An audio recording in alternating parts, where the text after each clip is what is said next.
with a downward-facing dog pose. So get on all fours, keeping your wrists below your shoulders and your knees under your hips.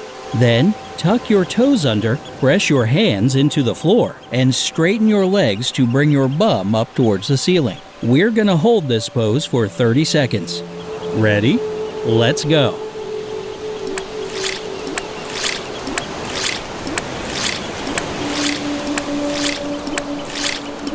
The downward facing dog is one of the main poses in most types of yoga. It works, stretches, and strengthens your entire body.